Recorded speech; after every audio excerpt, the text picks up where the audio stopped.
Good morning, and thank you for joining today's Arizona Commerce Authority's Small Business Boot Camp session.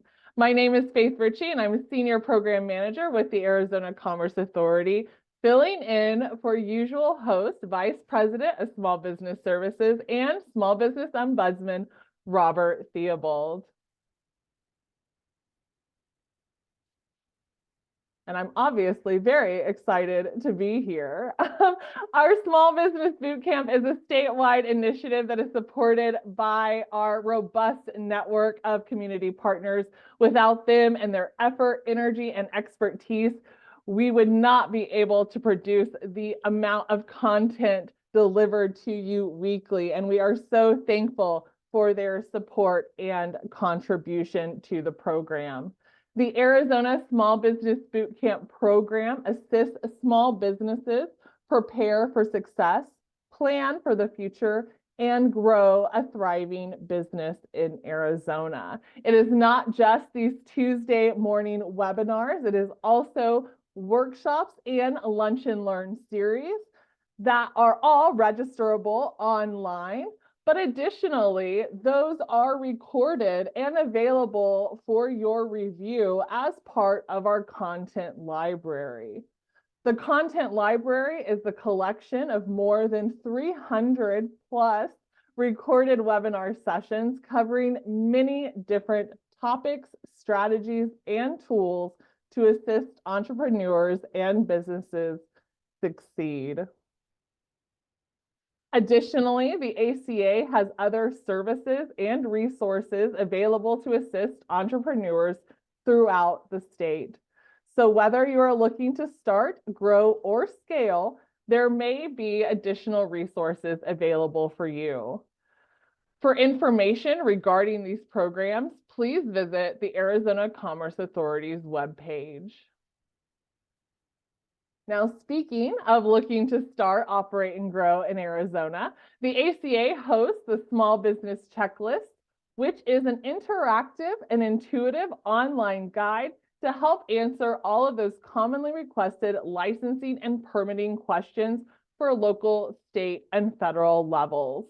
So again, whether you are looking to start or grow, we always encourage entrepreneurs to check out the checklist to make sure they are going in the right direction. Here are some updates to be aware of. We have shared these in previous sessions, but make sure you are getting registered for these in-person events. The Phoenix Business Journal and the Arizona Commerce Authority will be hosting a small business workshop on May 22nd. Additionally, on Tuesday, May 28th, ASU and other community partners will be launching a Downtown Phoenix Small Business Innovation Summit series. This will be the first of 3 events.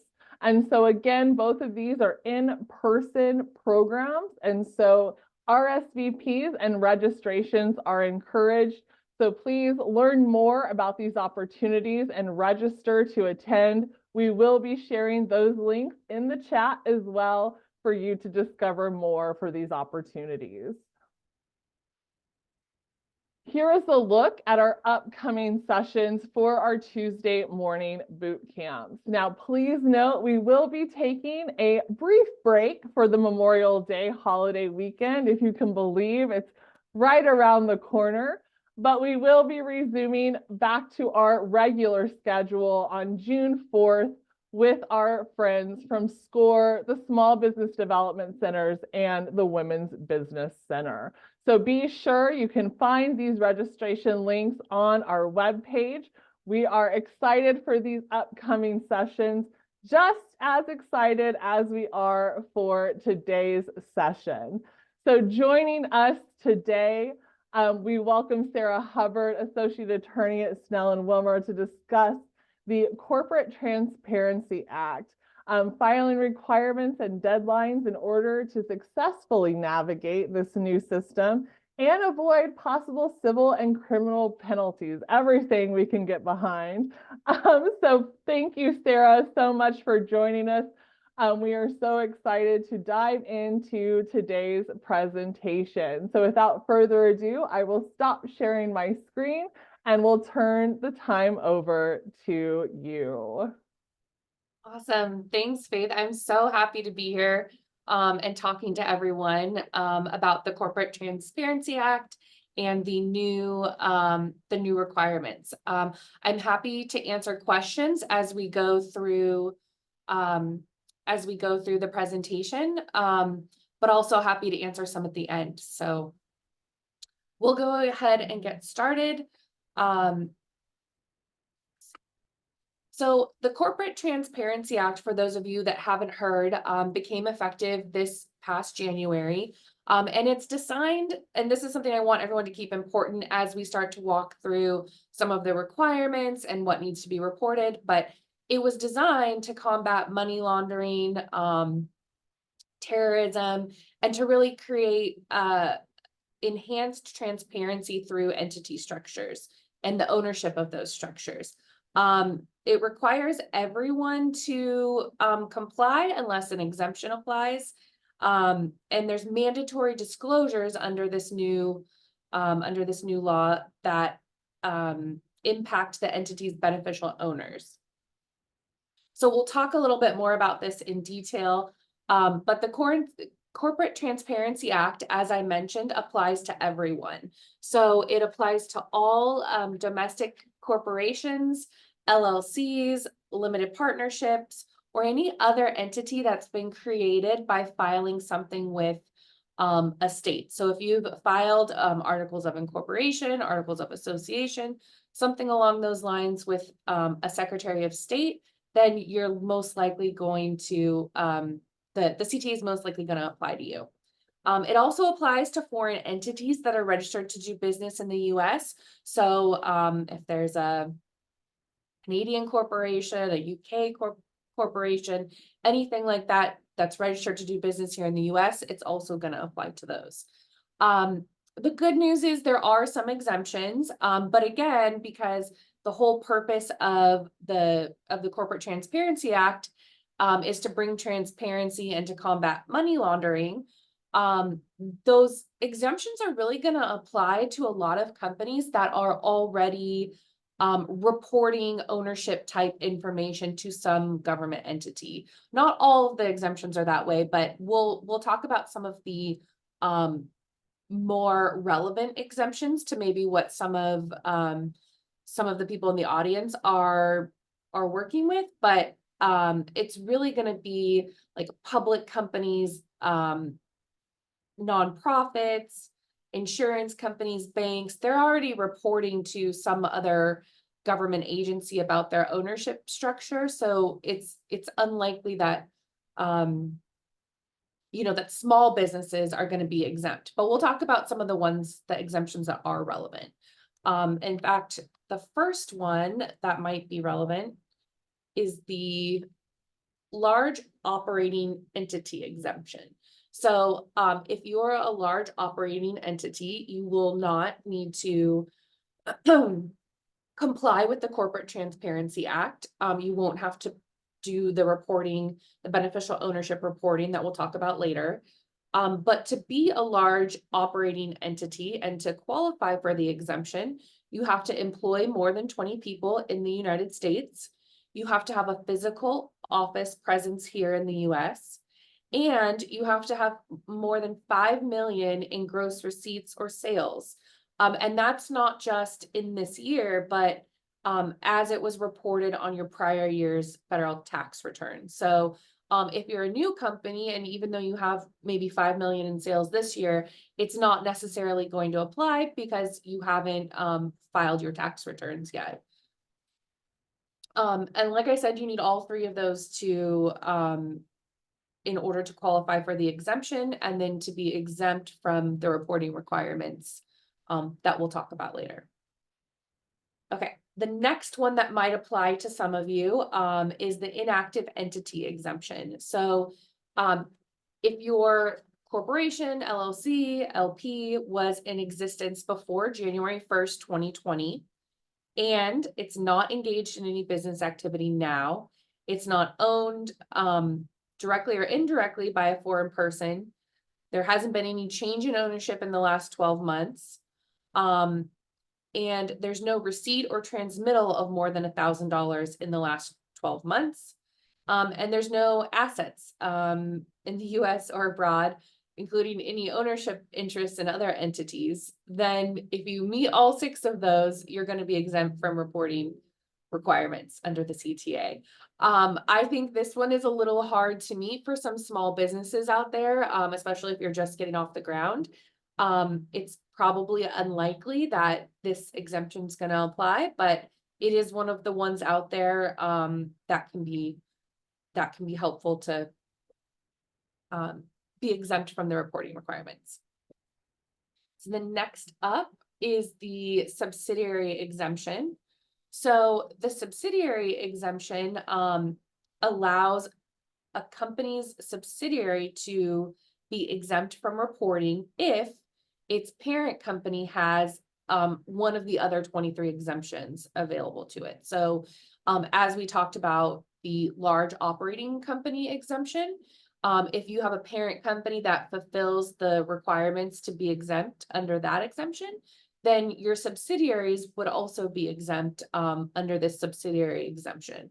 So one important thing to note here is that each entity that you have in your corporate structure is going to need to file a BOI report unless that entity qualifies for one of the exemptions. So what's nice about this exemption, the subsidiary exemption, is that if your parent company or the entity that owns the subsidiary is exempt from the CTA reporting requirements, then your subsidiary is going to be exempt, meaning that if you have a parent company with maybe 5 subsidiaries, then you're going to be able to take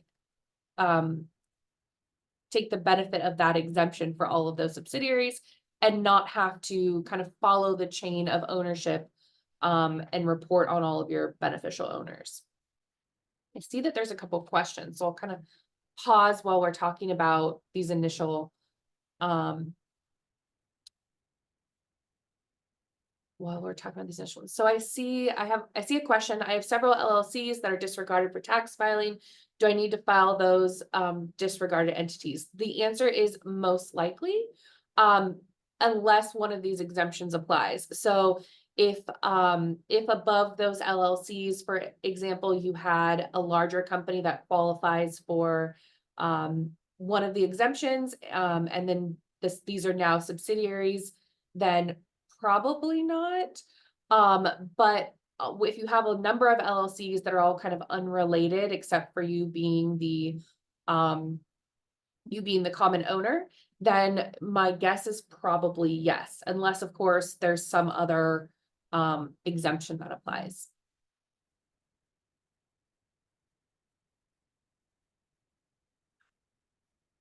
So then next, let's talk a little bit about what actually needs to be reported.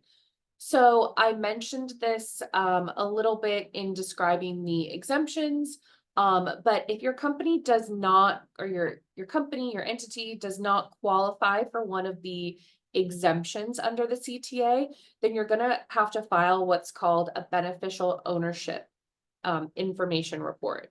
And so the timing of when you need to file these is going to depend on when your entity was formed. So for a lot of companies that are thinking about this now, they were probably formed prior to 2024, which means you have a little bit longer than usual to file your BOI report. So if you were formed prior to 2024, you have till the end of 2024 to file that report.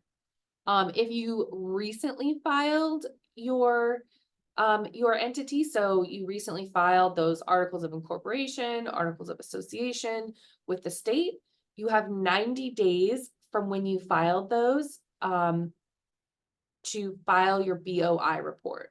So if you formed your company in 2024, you only have 90 days. And I'll talk about this a little bit later on, but there are some pretty steep penalties for not filing on time or for not filing accurate information. So just keep this in mind if you are forming your entity in 2024, or you already have, you only have 90 days to file the BOI report with FinCEN. And then entities formed after 24, you only have 30 days. And the reason I'm really stressing these timelines for everyone is that once and we'll talk about what information needs to be reported, but the amount of information for a company that has a lot of shareholders, a lot of members, the amount of information you're going to need to report to FinCEN through the BOI report is pretty significant. So let's say you're an LLC, you have maybe 5-10 members. If any of them have more than 25% of the company, for each of those, you're going to need to report the BOI information of each beneficial owner. So you're going to have to go around and gather all of this information. And so if it takes longer than 30 days or 90 days to get that information, you're really running close to the clock and the deadline. And like I said, there are pretty significant penalties for not filing your report on time, or for filing the report with inaccurate or incomplete information. So you definitely want to make sure that, as you're looking to start a company, as you're looking to make changes within the ownership structure, you're paying attention to the deadlines, the filing deadlines for the BOI report.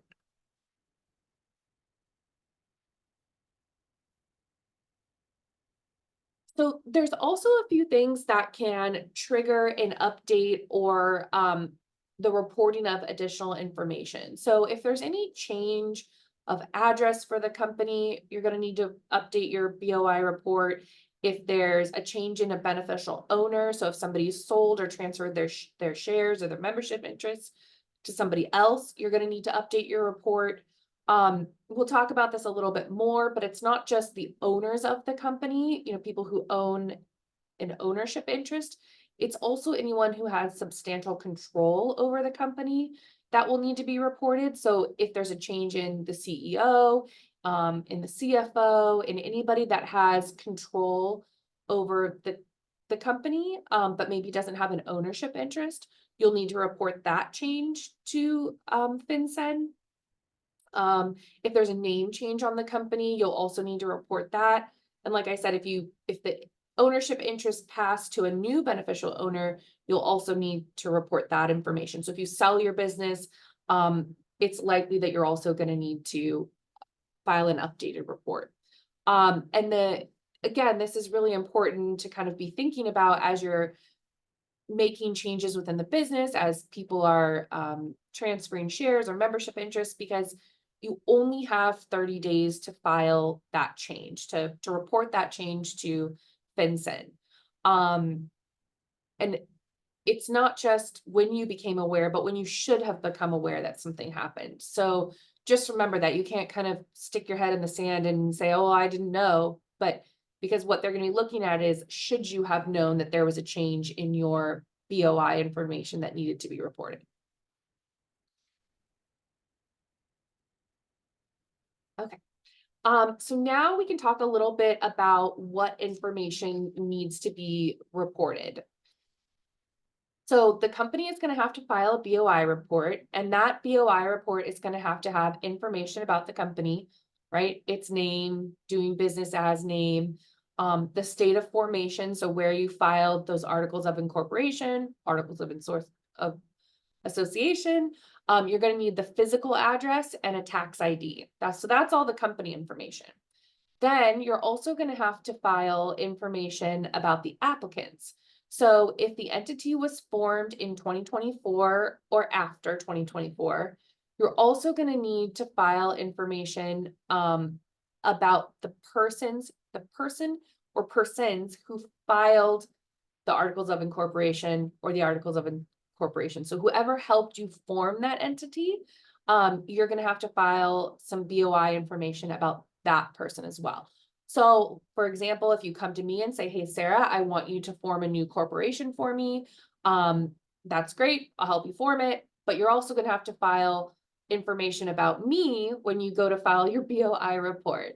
And this is where I think it's so interesting, and it kind of really shows you how invasive the CTA can be, is that they really are looking to see, okay, who created the organization, who owns the organization, and who controls the organization. And again, this goes back to that whole purpose of, combating money laundering and having some transparency over, who owns and controls an entity. So if you just kind of keep that in mind, I think it will also help you as you're trying to decide what do I need to disclose in my BOI report. Okay, and then lastly, you're going to have to file information about the beneficial owners.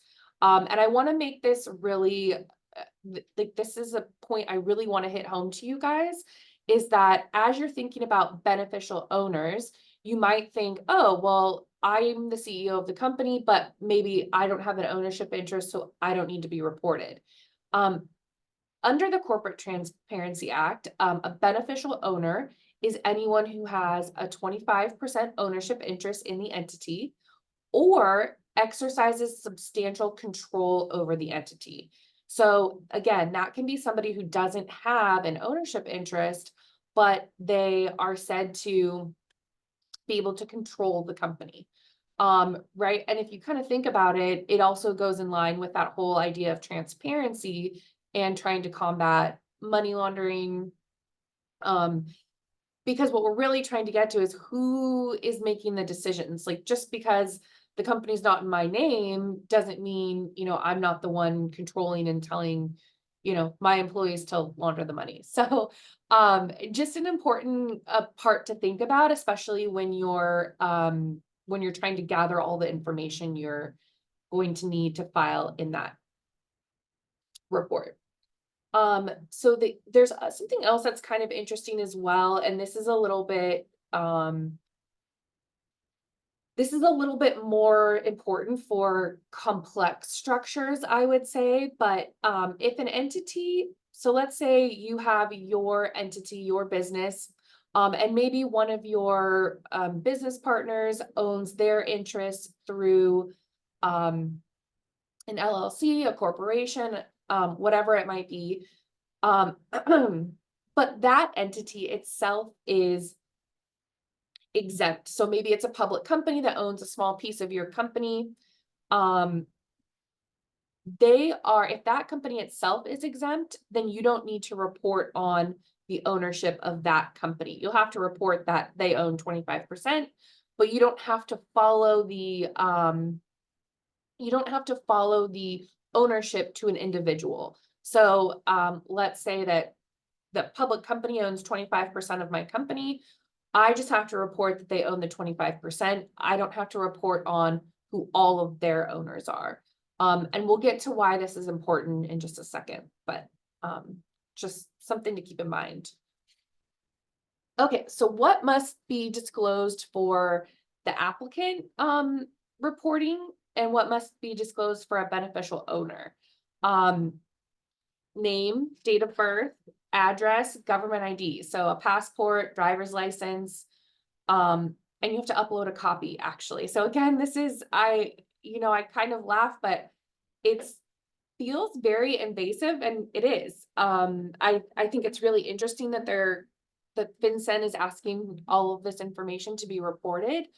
And as I think some people might know, there have been some challenges to this in the courts, and those are still playing out. So for the time being, all of this information still needs to be reported. But imagine having to go to your CEO, your CFO, one of your employees has control, and ask them for all of this information. It's a lot, right? Luckily, there's one way that that applicants can provide this information. So you can actually go to FinCEN. I, as an attorney who forms corporations, can go to FinCEN. I can obtain my own FinCEN ID, and then I can provide that FinCEN ID to you each time, or to each person I need to give my information to. So that at least kind of cuts down on having to share your personal information with people. But again, still pretty invasive. one other thing I wanted to mention here too is, when you're looking at who the beneficial owners are, the whole goal of this is to understand the individuals who are um, controlling the company, who own the company. And so if you have an LLC, for instance, and you and a few friends have maybe trusts that own your ownership interest, or there's other LLCs that own the interest, you're going to have to follow the chain of ownership from the entity that's doing the reporting all the way up till you get to an individual. So if I, Sarah Hibbard, own ABC LLC as, 25% owner, then great, I report my information. But let's say I'm in business with my friend. She decides that she wants to own her part of the company through another LLC. Then we're going to have to report that that LLC owns 25%. And then we have to report on the beneficial owners of that LLC. So just remember that as you're thinking about who is a beneficial owner and what information do I need to report, you have to follow the chain of ownership till you get to a person, an individual person. It's not enough to just say, well, these 4 LLCs own each 25% of my company. You have to then report on the ownership structure of those LLCs. So like I said, this is a pretty invasive process. And if you just kind of keep going back to this idea that FinCEN is trying to understand which individuals own and control the entities, that should kind of keep you on the right track as far as deciding who should be reported on. Okay, so we talked a little bit about who are beneficial owners, and we talked about, there's 2 ways to be seen as a beneficial owner. One is if you own 25% or more of the entity. The other is if you exercise substantial control. So this could be senior officers like CEO, president, CEO, or CFO, COO, any officer, chief marketing officer, maybe chief revenue officer, anybody who is performing kind of similar management and decision-making functions. So pretty interesting there, I think, because, I'm taking a job as a CFO and now I'm reporting all of my personal information to my employer and they are reporting it to FinCEN. It's kind of an interesting way to be reported, I think. So it's also going to be anybody who has like the ability to appoint or remove a senior officer, somebody with important decision-making abilities or authority, or really anybody who has the ability to control the entity and its operations and what's going on with the entity. And then I want to talk a little bit too about what's an ownership interest. So I kind of hit on this a little bit already, but if you have stock in a corporation, if you have an ownership or some kind of economic interest in an LLC, in an LP, in a JV, or any other equity interest, whether or not you have voting rights. So if somebody owns 25% or more of the company, then they're considered to have an ownership interest. It can also be a certificate of interest in a business trust or a voting trust certificate. It can be capital or profit interests in an LLC or an LP. It could be convertible instruments, including notes, warrants, safes, anything where you have an option to purchase. Puts, calls, options, anything where you can, again, have an opportunity to buy or sell equity in the company, or really anything else that's used to establish ownership in an entity. So again, it's a long list, right?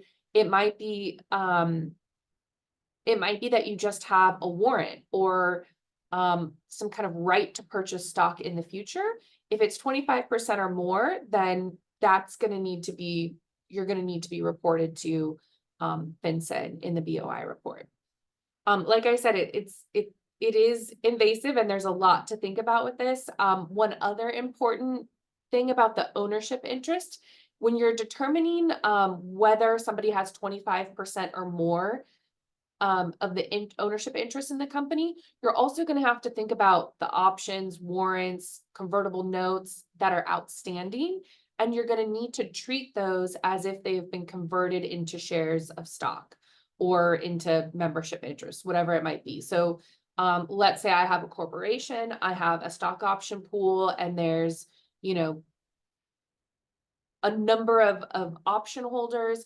I have to convert those into, or treat them as being converted into stock when I'm looking at the percentages to make sure that it doesn't change or give somebody more or less ownership interest if those options were to be exercised.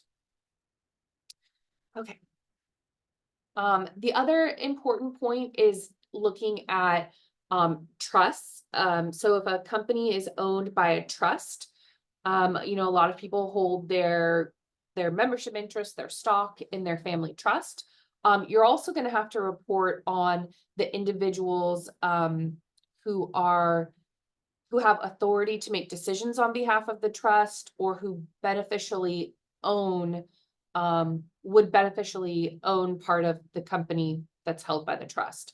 So just because you hold something in trust doesn't mean you're getting out of the corporate reporting, Corporate Transparency Act reporting requirements. Okay, I'll pause a little bit really quickly.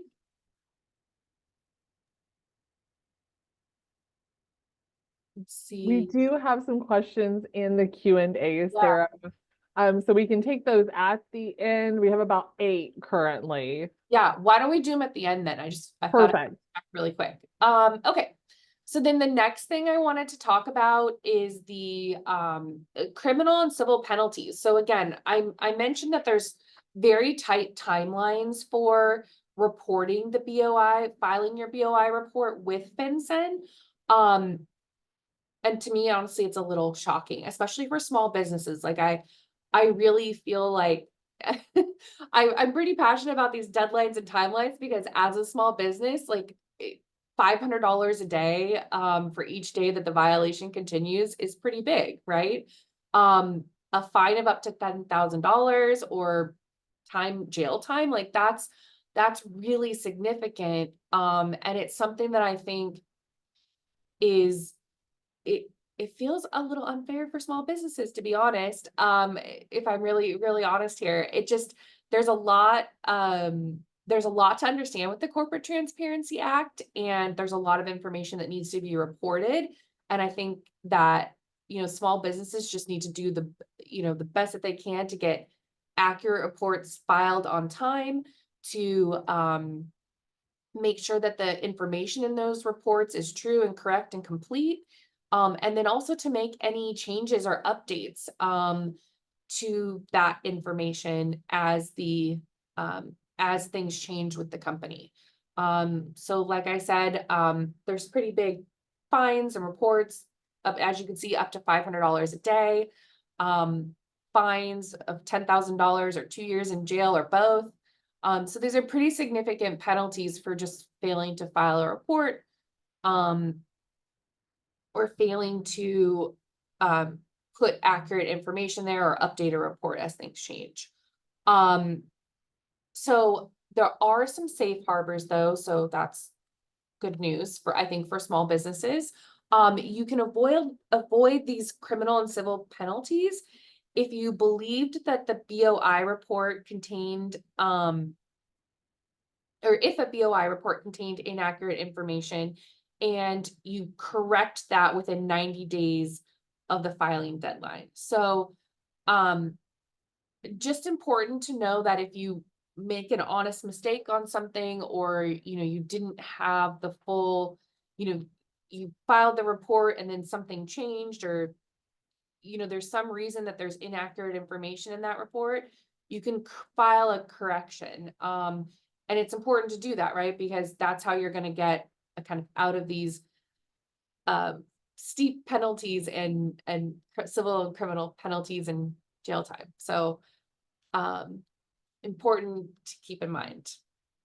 Okay, so there's actually some really great resources, I think, as well for small businesses. One of my favorites is the FinCEN BOI Small Entity Compliance Guide. It will walk you through each of the 23 exemptions to see which ones you can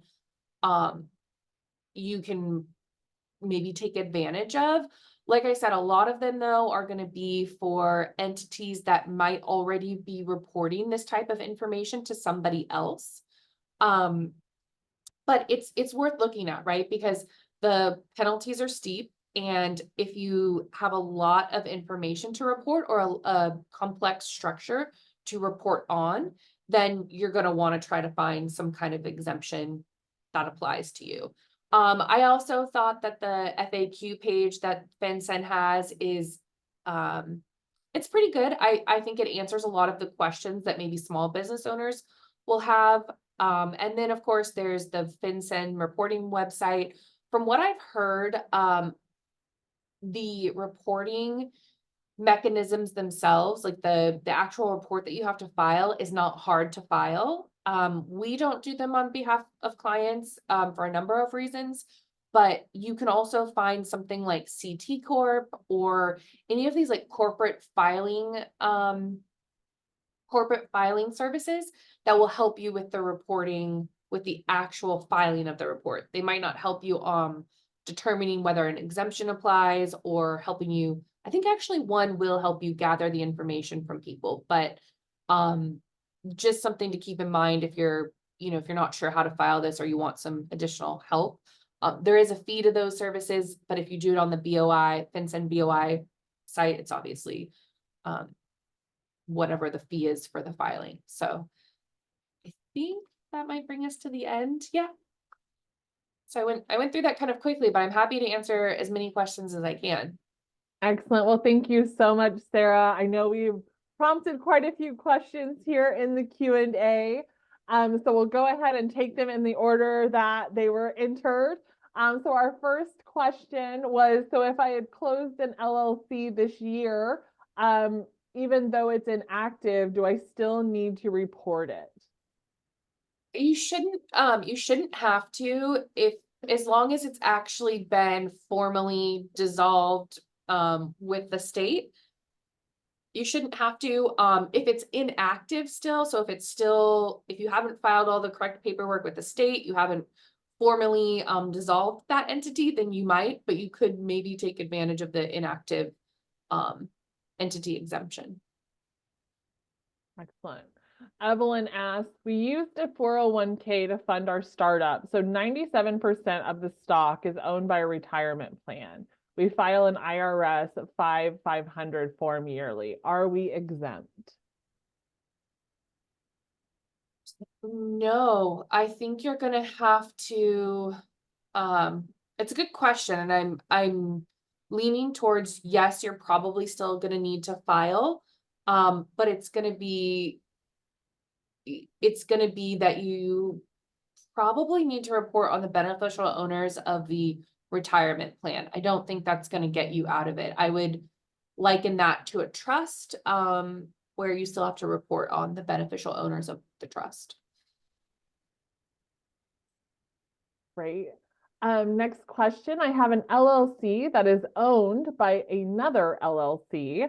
Do I need to file for both or just the one that is owned by individuals? Yeah, so it's both, all entities. So this gets really interesting, I think, in a situation like this, but also when there's a very complex structure of, we see it a lot in real estate deals where there's, one LLC that owns the property and then it kind of goes up, as there's different investors and management companies. Each entity needs to file its own report. So even if you're going to file a report, and in that report, you're going to report on the LLC that owns that entity, you're still going to have to file a report for the LLC that owns the entity. So it's it gets a little repetitive, to be honest, which is where these FinCEN IDs can come in handy. You can go and file file an application for a FinCEN ID, and that can then help you kind of streamline the process for situations like this. Thank you so much, Sarah. The next question, do I need to file for my company that is a foreign entity? Yes, so we talked about this at the very beginning. It's any US, any domestic entity or any foreign entity that's been registered to do business in the US. So if it's just, I believe if it's just an entity that's not doing business in the US, you might be fine.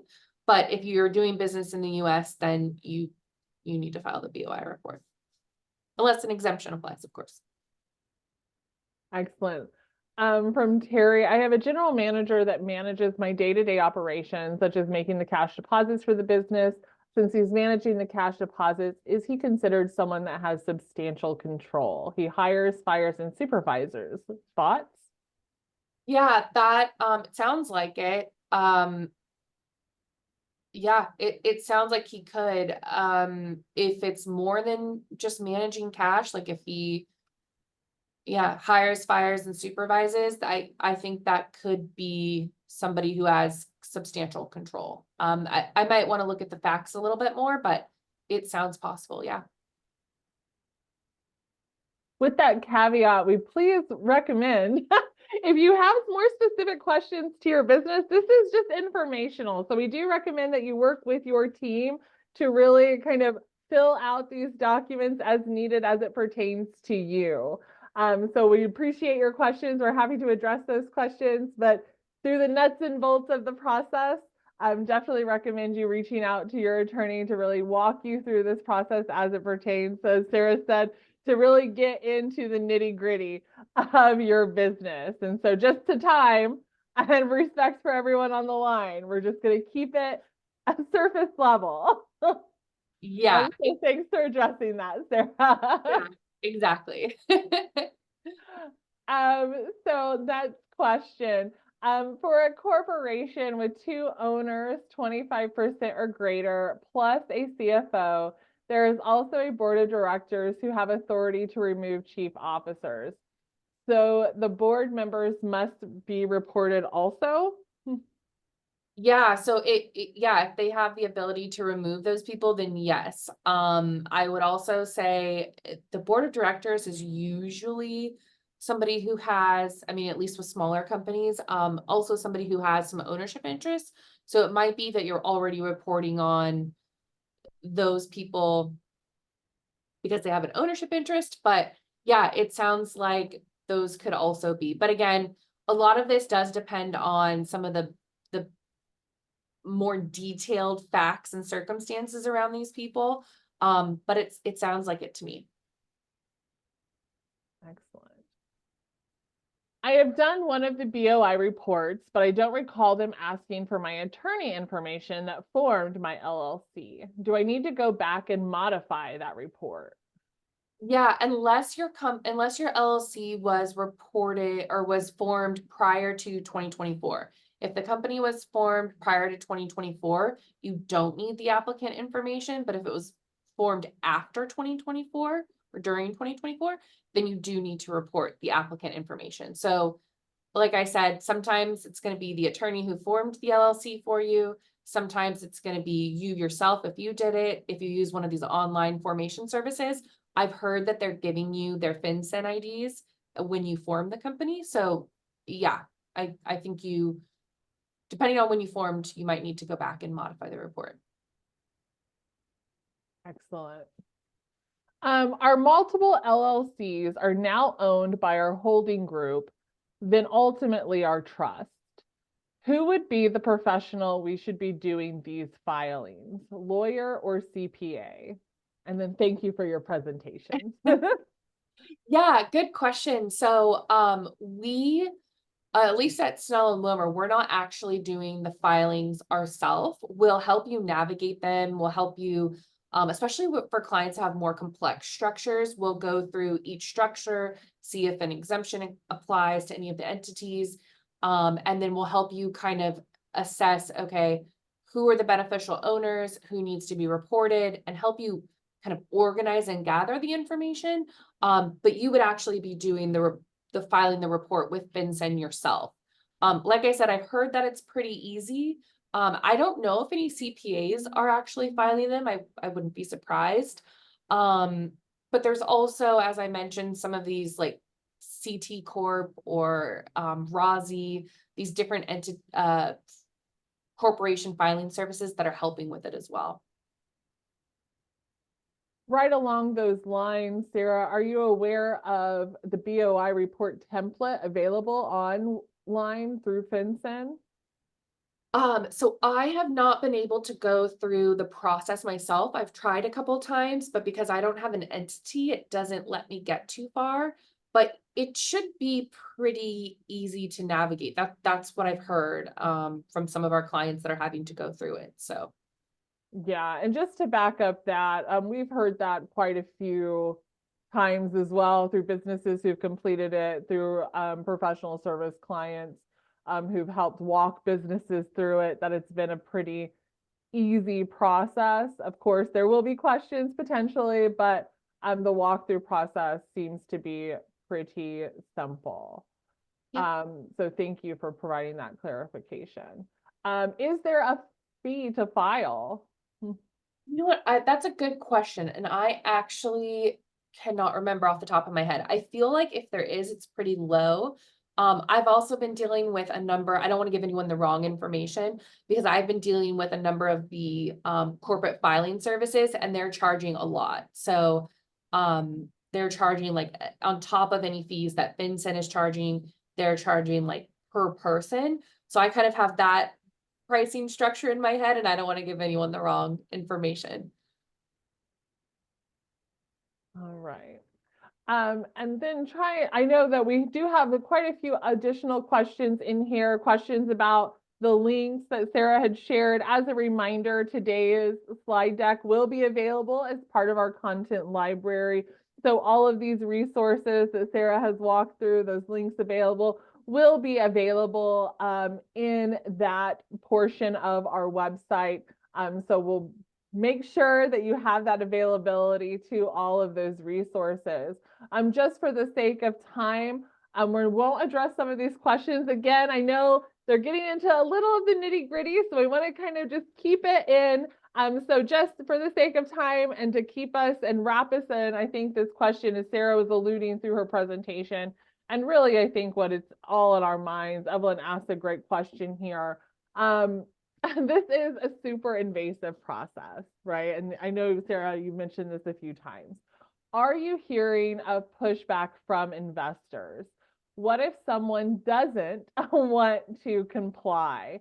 What would be the implications if you can't get that information from third parties?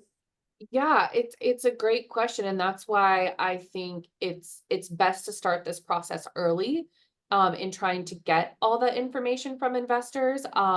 What we've been doing is if we're forming new companies, we're actually um putting language in like the LLC or the operating agreement, in the like stock purchase agreement, in whatever vehicle the investors are using to invest in the company. We're putting in language that requires them to provide that information. But of course, like if you've already formed your company and this wasn't on your radar, then you're not going to have that language. So really you're going to have to do the best that you can. Like I said, I haven't tried to file it myself, but I would really encourage you just to put as much information in there as you can. And then, continue to try and get that information to make sure that you can report it, as soon as possible. I think the best way to handle this is, through this language in your LLC agreements, in your whatever investor agreements you have with investors. And to the extent that you can't do that, I think you just have to keep trying. I wish I had a better answer, but I think the reality is FinCEN probably isn't sure what they're going to do about that at this point. So No, excellent. Thank you so much, Sarah, for clarifying that and answering all of those questions. I know we have some additional questions in the chat. But Sarah, if you would be able to share your contact information again on your slide deck, Today's presentation, again, the recording and presentation will be available at our content library. Of course, as we mentioned, we recommend these specific questions to your business to reach out to your support team, your attorney, your CPA, or additionally, those networks of support. I know the Small Business Development Centers, SCORE, the Women's Business Center are also helping support businesses navigate this as well. And so I fully support you in reaching out to those entities for help with this navigation. So I want to acknowledge those questions, but due to time, I want to help direct you to those clarifying, because some of these questions do need that full answer, and I want to respect those answers that they so deserve. So thank you so much, Sarah, for taking the time out of your day to help clarify and help us navigate this new information, and Gabriella also from Snell Wilmer to help orchestrate us to put all of this together. Of course, it is not without our community partners that we could not make this happen. So to all of you who have helped also join us and to ask your wonderful questions, thank you so much. We hope you can register and join us again next Tuesday for another wonderful small business bootcamp session. Again, today's session recording and slide deck will be part of our content library. Thank you again, Sarah, and we look forward to seeing you all again next week. Have a great day and a wonderful week. Thanks, everyone.